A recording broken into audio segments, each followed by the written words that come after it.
दीदी, आजकल मेरा मन पढ़ाई में नहीं लगता है। जब भी पढ़ाई करने बैठती हूँ, मेरा माइंड पढ़ाई में कंसंट्रेट ही नहीं कर पाता। कभी किताब खोलती हूँ तो कुछ याद ही नहीं होता। कभी लगता है सब पढ़ लिया, सब याद है, पर एग्जाम में ब्लैंक हो जाती हूँ, जैसे मैंने कुछ पढ़ा ही ना हो। दिमाग कहीं और भटकने लगता है, कभी फ़ोन की तरफ, कभी किसी पुराने मैसेज की तरफ, कभी किसी ख्वाब की तरफ। दीदी, मैं जानती हूँ मुझे पढ़ना है, एग्ज़ाम भी पास आ रहा है, पर जितना जोर लगाती हूँ उतना ही मन और भटकता है। लगता है जैसे मेरा मन मेरे कंट्रोल में ही नहीं है। दीदी, क्या सच में मन को पढ़ाई में लगाया जा सकता है? क्या मैं अपनी स्टडीज़ पर कंसंट्रेट कर सकती हूँ? शिवांगी, मन को पढ़ाई में लगाना संभव है, बस हमें उसके साथ दबाव से नहीं, सहजता से बात करनी होगी। मैं तुम्हें एक बात समझाती हूँ। मान लो एक बच्चा है जिसे रोज सुबह उठकर बगीचे में पानी देना है। अगर वो बेमन से पानी डालेगा तो कभी ना कभी वह छोड़ देगा, लेकिन अगर वो हर दिन देखेगा कि उस पौधे में एक नई कली आ रही है, एक नई पत्ती आ रही है, तो वही काम उसे खुशी देने लगेगा। वैसे ही पढ़ाई को बोझ नहीं, उगते हुए फूल की तरह देखना सीखो। हर चैप्टर, हर पन्ना तुम्हारी आत्मा को निखार रहा है। यह सिर्फ नंबर पाने की दौड़ नहीं है, यह स्वयं को संवारने की साधना है। जैसे शिवांगी, तुमने कभी रसोई में पकते हुए चावल देखे हैं? जब धीमी आंच पर पकते हैं तो धीरे धीरे वह चावल फूलते हैं, लेकिन अगर हम बार बार उसका ढक्कन खोल दें तो वह कच्चे रह जाते हैं। वैसे ही जब तुम पढ़ाई करती हो पर बीच में बार बार मन को मोबाइल, फालतू सोच, कंपैरिजन या डर से डिस्ट्रैक्ट करती हो, तो वह सतत ध्यान टूट जाता है। शिवांगी, ध्यान एक प्रोसेस है, उसे बहने दो, रुकावट मत दो।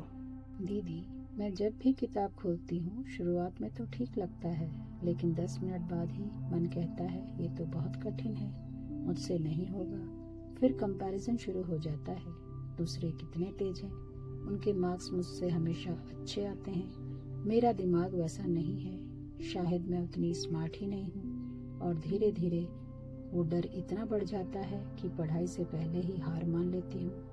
मैं चाहती हूँ दीदी कि पढ़ते वक्त मेरा मन स्टेबल रहे, लेकिन ये नकारात्मक सोच, कंपैरिजन, डर मुझे अंदर से तोड़ देते हैं। क्या सच में ऐसा हो सकता है कि मैं खुद पर भरोसा करूं और पूरे विश्वास से पढ़ सकूं, बिना कंपैरिजन, बिना डर के? शिवांगी, तुम पढ़ाई से नहीं डर रही हो, तुम उस छवि से डर रही हो जो दूसरों ने तुम्हारे सामने बना दी है। हमें शुरू से सिखाया गया कि तुम्हें दूसरों से बेहतर बनना है, लेकिन किसी ने ये नहीं सिखाया कि तुम्हें खुद के प्रति सच्चा रहना है। और जब भी हम खुद को दूसरों से तुलना करने लगते हैं तो धीरे धीरे हम खुद को खो देते हैं। शिवांगी, क्या तुमने कभी बीज को जल्दी उगते देखा है? कोई बीज 2 दिन में उगता है, कोई 2 हफ्ते में, लेकिन जब वो उगता है तो अपनी जगह पर वो सबसे सुंदर होता है।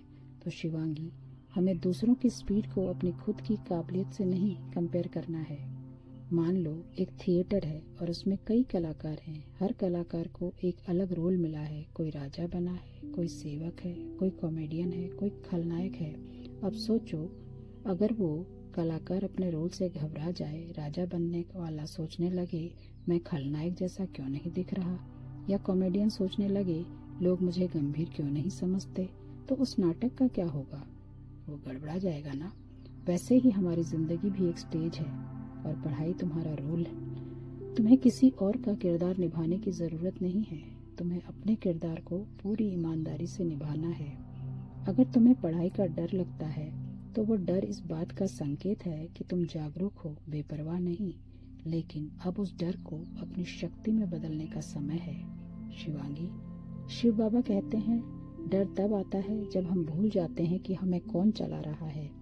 जब तुम्हें याद रहता है कि मैं अकेली नहीं, शिव बाबा मेरे साथ हैं, तो कोई रोल मुश्किल नहीं लगता, क्योंकि अब डायलॉग तुम नहीं, आत्मा दे रही है और शक्ति बाबा की है। आज समझ आया दीदी, मैं दूसरों से पीछे नहीं हूँ, मैं बस अपने वक्त पर खिलने वाला फूल हूँ। अब जब पढ़ने बैठूंगी तो किताबों से पहले शिव बाबा के साथ 2 पल बैठूंगी, डर के पहले शिव बाबा से बात करूंगी, और जो भी पढ़ूंगी सिर्फ नंबरों के लिए नहीं, बल्कि अपने आत्मविश्वास के लिए। अब मैं खुद को प्रूव नहीं करना चाहती, मैं बस खुद को एक्सेप्ट करना चाहती हूँ। और जब मन कहे तू नहीं कर सकती तो मैं कहूँगी शिव बाबा मेरे साथ हैं, और जब वो साथ हैं तो नामुमकिन जैसा कुछ होता ही नहीं।